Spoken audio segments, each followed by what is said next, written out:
Friends, welcome back to my YouTube channel. मैं हेमंत कुमार, आप सभी का अपने YouTube channel from nothing to something में स्वागत करता हूं। चलिए देख लेते हैं बैंक निफ्टी को कल कौन से लेवल पर ट्रेड कर सकते हैं और कौन से लेवल कल के लिए हमारे इंपॉर्टेंट होने वाले हैं। तो दोस्तों, कल की एक्सपायरी जो थी बैंक निफ्टी में, अगर किसी ने कोई बाइंग का अपना व्यू लेके गया होगा कल सुबह परसों की इस ऊपर की साइड की रैली को देख के, तो मार्केट ने उसका अच्छा खासा लॉस करा दिया होगा। बाकी अगर किसी ने नॉर्मल लेके खाली ट्रेड किया होगा, खाली प्राइस को देख के ट्रेड किया होगा, तो उसको नुकसान कम हुआ होगा या शायद नहीं हुआ होगा। वो एक ट्रेड के बाद, पहली ट्रेड के बाद ही समझ गया होगा। हालांकि पहली ट्रेड में मेरा भी नुकसान हुआ था। मैं आपको दिखाता हूँ कहाँ हुआ था।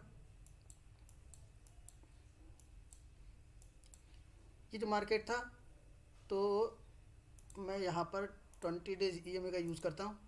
तो जब मार्केट, पहले मेरा व्यू सी का था, कॉल की साइड का मेरा व्यू था। तो मार्केट ने क्या करा, मार्केट ने जो पहली, मैं आपको बताता हूँ कि मैं स्विंग के हिसाब से ट्रेड लेता हूँ। तो मार्केट ने पहले एक लो लगाया यहाँ पर, तो मैंने लो और हाई को मार्क कर लिया था यहाँ पर। फिर जब मार्केट यहाँ से नीचे आया तो मैं बस ये देखना चाहता, इसके नीचे एक रेड कैंडल क्लोज होती है, पर ये रेड कैंडल यहाँ तक बनते बनते ये ग्रीन हो गई। तो मुझे लगा मार्केट ऊपर जाएगा। फिर जब मार्केट ने यहाँ से, फिर बैंक निफ्टी ने यहाँ से रिएक्शन लिया। फिर बैंक निफ्टी नीचे आता है, लेकिन नीचे तक नहीं आता, और फिर ये इस कैंडल के ऊपर जाता है। तो जब इस कैंडल का ऊपर जाता है, तो यहाँ जब ऑप्शन में, जैसे ही ऑप्शन में यहाँ पर बैंक निफ्टी ने इस वाली कैंडल के हाई को ब्रेक करा, तो मैंने यहाँ पर एक सी की ट्रेड ले ली थी, और मेरा स्टॉप लॉस यहाँ के लगभग का था। तो वो इस कैंडल पे यहाँ पर आके हिट हो गया। तो जब मेरा यहाँ पर स्टॉप लॉस हिट हो गया, तो मैं समझ गया कि अब मार्केट पी की साइड में जाने वाला नहीं है, पर सी की कॉल की साइड में जाने वाला नहीं है। पर मार्केट नीचे आया, फिर मार्केट ने ऊपर गया, फिर नीचे गया। तो यहाँ पर 10 बजे के अप्रॉक्स, फिर जब मार्केट ने यहाँ कंसोलिडेशन करके इसको नीचे की तरफ को ब्रेक करा, तो मेरे को अंदाज़ा लग गया कि नीचे आ सकता है। बस दिक्कत थी तो इसकी, जो ये सपोर्ट लेवल बना हुआ था, यहाँ पर जो सपोर्ट बनी हुई थी, उसकी दिक्कत थी। तो मैंने जैसे ही मार्केट, बैंक निफ्टी ने ये बड़ी सी कैंडल बनाई, फिर मैं समझ गया मार्केट नीचे आने वाला। मैंने यहाँ पर अपना बाइंग कर ली, इसके नीचे बाइंग कर ली, और इसके ऊपर का स्टॉप लॉस लगा दिया। तो 2-4 पॉइंट बफर छोड़ के, ये कैंडल बहुत बड़ी बनी, तो डर लगा कि कहीं हिट ना हो जाए। फिर उसके बाद जब मार्केट यहाँ पर गिरने लगा, तो मैंने यहाँ कहीं आके अपनी पोजीशन को एग्जिट कर दिया। उसके बाद में तो हालांकि मार्केट बहुत गिरा था। तो ये मेरी कल की एक ट्रेड थी। तो कल के चार्ट से अगर आपने कुछ सीखा हो, तो कल के चार्ट में सीखने वाली बात ये थी कि जब बैंक निफ्टी, सब सोच रहे थे कि ऊपर, यहाँ से ऊपर जाना चाहिए इस अकॉर्डिंग, तो बैंक निफ्टी थोड़ा सा गैप डाउन खुला और बैंक निफ्टी नीचे गिर गया। तो वो परफेक्ट सेम सिनारियो आज के दिन में भी है बैंक निफ्टी के सामने। अगर आप आज का दिन का बैंक निफ्टी का चार्ट देखोगे, तो आपको समझ में आ जाएगा। एक कुछ चीज़ दिखाना चाहता हूँ मैं। अब हम यहाँ 15 मिनट का चार्ट लगा लेते हैं। तो 15 मिनट का चार्ट देके सिंपली ये लग रहा है, सिंपली अगर बैंक निफ्टी में हमारी एनालिसिस ये होनी चाहिए। अगर हम बैंक निफ्टी की एनालिसिस करते हैं सिंपली यहाँ, तो ये पता चलेगा कि बैंक निफ्टी अपने लो पे, हाई एंड से लो एंड के करीब क्लोज हुआ है, और थोड़ा सा नीचे जाएगा तो यहाँ पर हमारे लिए फिर से नीचे की साइड की एक रैली देखने को मिल सकती है। क्योंकि बैंक निफ्टी कंटिन्यूसली कभी भी ऊपर जाता ज़रूर है, कि इसी लेवल से जो 600-500 का लेवल है, यहाँ से पहली बार ऊपर गया, नीचे आया, फिर यहाँ से ऊपर चला गया, फिर यहाँ से ऊपर चला गया, फिर यहाँ से ऊपर चला गया, लेकिन कभी ऊपरी लेवल पे सस्टेन नहीं कर पा रहा है। और अगर आप, और मैं इसी चीज़ को आपको दिन के चार्ट पे दिखाता हूँ, डे के चार्ट पे दिखाता हूँ। तो डे के चार्ट पे आप देखोगे बैंक निफ्टी में कि बैंक निफ्टी ने एक रेंज बनाई हुई है डे के चार्ट पे, जिस रेंज को बैंक निफ्टी ना तो ऊपर की तरफ ही क्लोज कर पा रहा है। यहाँ पर ऊपर जाता हुआ लगा, फिर ऊपर गैप अप जरूर खुला, फिर नीचे आ गया, फिर यहाँ पर खुलता है, ऊपर खुलता है, और फिर नीचे आके फिर ऊपर क्लोजिंग देता है। फिर लगता है अगले दिन ऊपर जाएगा, क्योंकि जो हैमर कैंडल बनी, फिर ऊपर, फिर यहाँ खुलता है, ऊपर जाता भी है, पर ऊपर सस्टेन नहीं करता है, 300 के लेवल से लगभग नीचे आता है, फिर यहाँ क्लोजिंग दे देता है। फिर यहाँ लगता है कि बैंक निफ्टी नीचे गिरेगा, फिर यहाँ नीचे खुलता है और ऊपर क्लोज देता है। ये ग्रीन कैंडल है, मेरे चार्ट में रेड दिखा रहा है। फिर यहाँ पर फिर नीचे खुलता है, फिर ऊपर चला जाता है,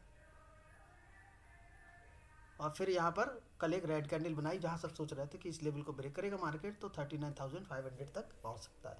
मेरी भी कल के लिए एनालिसिस यही थी। पर जब मार्केट थोड़ा सा गैप डाउन खुल के जब उसने रेंज बना दी, हमेशा सोच लो, अगर मार्केट, जैसे मैं आपको एक चीज़ बताता हूँ, जैसे मान लीजिए पहली कैंडल बड़ी बनी, रेड या ग्रीन कुछ भी बनी, बैंक निफ्टी में कुछ भी बन सकती है।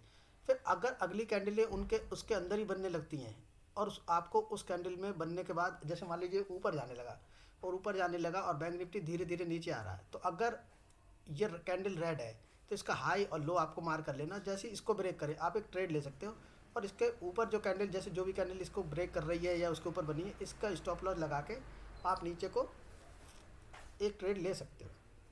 तो इससे क्या, तो आपका एसएल छोटा हो जाता है। अब अगर आप पहली ट्रेड में एंट्री कर ली मान लीजिए, तो प्राइस के अकॉर्डिंग आपका, मान लो आपके ऑप्शन में, मान लो जो आपके लिए यहाँ का प्राइस मिला, तो जब ये ऊपर जाएगा तो आपको ये नहीं पता चलेगा कितना ऊपर जाएगा। लेकिन अगर ये यहाँ से नीचे लौटता है, अगर यहाँ से नीचे लौटता है तो सिंपल सा एक सेटअप बन जाएगा कि इसने अपने लो को ब्रेक करा है और हम यहाँ पर एक पी की पोजीशन बना सकते हैं। अगर इसके ऊपर जाएगा तो हम फिर से ब्रेक कर देंगे, दोबारा एंट्री कर लेंगे। और अगर आप इस ट्रेड में बैठे रहे मान लीजिए, और ये मान लीजिए डब्ल्यू पैटर्न बना के थोड़ा सा नीचे आया, डब्ल्यू पैटर्न बना के ऊपर चला गया, तो आप यहाँ अपने लॉस को वो नहीं कर पाएंगे। तो आपको एंट्री हर जगह नहीं लेनी है, आपको एंट्री वहाँ लेनी है जहाँ आपकी एंट्री अच्छी बन सकती हो, क्योंकि एंट्री मेन होती है। अगर एंट्री सही हो गई तो हो सकता है कि आपको बड़े टारगेट ना मिले, पर आप एक छोटे से टारगेट भी लेके अपने लॉसेस को कम कर सकते हो। तो अगर हम यहाँ SGX निफ्टी की तरफ देखते हैं तो SGX निफ्टी 243 पॉइंट ऊपर जाके 17,200 पे बंद हुआ है। तो 17,200 पे बंद हुआ है, तो 17,200 पे बंद होने का मतलब है कि हमारा मार्केट आज के दिन में गैप अप खुलेगा। और जब गैप अप खुलेगा तो कल जैसे ही गैप डाउन खुला था, कल जैसे गैप डाउन खुला था तो मार्केट नीचे आ गया था, तो आज हो सकता है गैप अप खुल के मार्केट ऊपर चला जाए।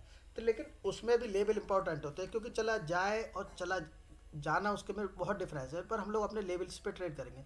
तो हमारा जो मार्केट की क्लोजिंग मिली है 624 की मिली है, 38,624 की मिली है। अगर हम इसमें 200, अगर वो 200 के अकॉर्डिंग मतलब अप होता है हमारा निफ्टी, तो ये लगभग 400 पॉइंट अप होगा हमारा। तो 400 पॉइंट को हम 400 नहीं रखते, हम 350 पॉइंट रखते हैं लगभग। तो जो हो गया 38,974, यानी जो 39,000 के अप्रॉक्स खुलेगा हमारा बैंक निफ्टी। ठीक है, अब देखो यहाँ पर दो बातें हैं। यहाँ पर एक लेवल है प्रीवियस डे हाई का, और उसके ऊपर एक लेवल है प्रीवियस डे से प्रीवियस डे हाई का। यानी हमारे पास एक रेंज बन रही है, एक छोटी सी एक रेंज बन रही है। जो रेंज मैं आपको ड्रॉ करके दिखाता हूँ। आपको सिंपली क्या करना है, ऐसा पैरेलल चैनल ड्रॉ कर लेना है। वो जो पैरेलल चैनल जो होगा वो दोनों डेओ के हाई के बराबर होगा। इसका भी हाई ले लेना है, उसका भी हाई ले लेना। और अब आपको बस इसको ही ट्रेड करना है, और टारगेट उर्गेट जो भी होते हैं वो उसके अकॉर्डिंग रखे जाएंगे। अब आपके लिए सपोर्ट, ये जो पॉइंट था कल मार्केट का, इस पॉइंट से मार्केट ने ऊपर जाने के बाद दोबारा रिजेक्शन लिया है, तो ये 38,800 हमारे लिए एक सपोर्ट की तरह काम करेगा। अब आपको क्या करना है, आपको बैंक निफ्टी में सिंपली अगर मार्केट मान लीजिए 39,000 के लगभग, यहाँ ये 39,000 का लेवल है, अगर मार्केट में पहली कैंडल रेड या ग्रीन कोई सी बनती है, पर मोस्टली मार्केट में पहली कैंडल बड़ी बनती है। देखो जिन लोगों के भी एसएल यहाँ पर लगे होंगे, जिन भी सेलर के एसएल यहाँ लगे होंगे, जिनने भी कल सेल करके रखा होगा अगली एक्सपायरी को, और जिनके भी यहाँ लगे होंगे, जिन्होंने इसी एक्सपायरी का सेल करा होगा उन्होंने तो अपनी पोजीशन कट कर ली होगी। पर अगर आप ऑप्शन चेन में जाके देखते हो तो ऑप्शन चेन में आपको सिंपली पता चलेगा। देखो मैं दिखाता हूँ आपको,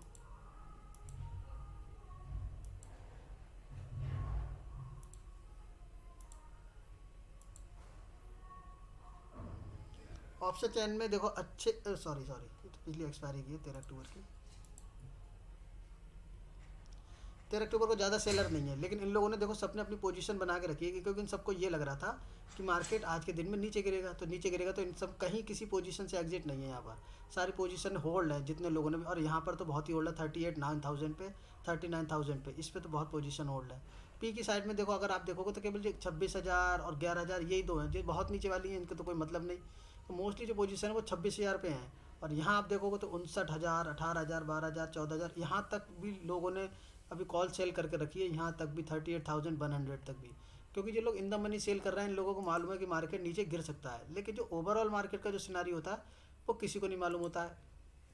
तो उसका अकॉर्डिंग हम क्या करते हैं, अगर मार्केट में पहली कैंडल मान लीजिए ये बन जाती है, ठीक है, पहली कैंडल एक बहुत बड़ी ग्रीन बन जाती है, तो आपको इस जोन के निकलने का वेट करना पड़ेगा। देखो मार्केट के लिए कोई बड़ी बात नहीं है, अगर आप प्रीवियस डे हाई यानी 39,150 के अप्रॉक्स ऊपर निकलने पर अगर ट्रेड लेते हैं, तो आपका जो पहला टारगेट होगा वो होगा 39,300, और अगला टारगेट होगा 39,400। तो ये आपके टारगेट होंगे। तो 150 से अगर 400 के टारगेट मिलते हैं तो 250 पॉइंट्स से टारगेट होंगे आपके। इतना आपके लिए बैंक निफ्टी में सफिशिएंट होना चाहिए, क्योंकि बैंक निफ्टी में ऊपर की साइड को बैंक निफ्टी को अगर जाना है तो बैंक निफ्टी को एक साथ बहुत सारे लेवल क्रॉस करने पड़ेंगे, उसके बाद ही बैंक निफ्टी ऊपर जाएगा। क्योंकि अगर बैंक निफ्टी रो के जाएगा ऊपर तो वो बैंक निफ्टी ऊपर जा नहीं पाएगा, सेलर उसको नीचे ले आएंगे। तो इसके लिए बैंक निफ्टी को एक फास्ट मूव देना पड़ेगा। तो फास्ट मूव 400 तक का आपको मिल सकता है। अब दूसरा क्या होता है कि बैंक निफ्टी इस जो मैंने रेंज बनाई है, देखो मैंने यहाँ पर खाली प्रीवियस डे हाई नहीं बताया।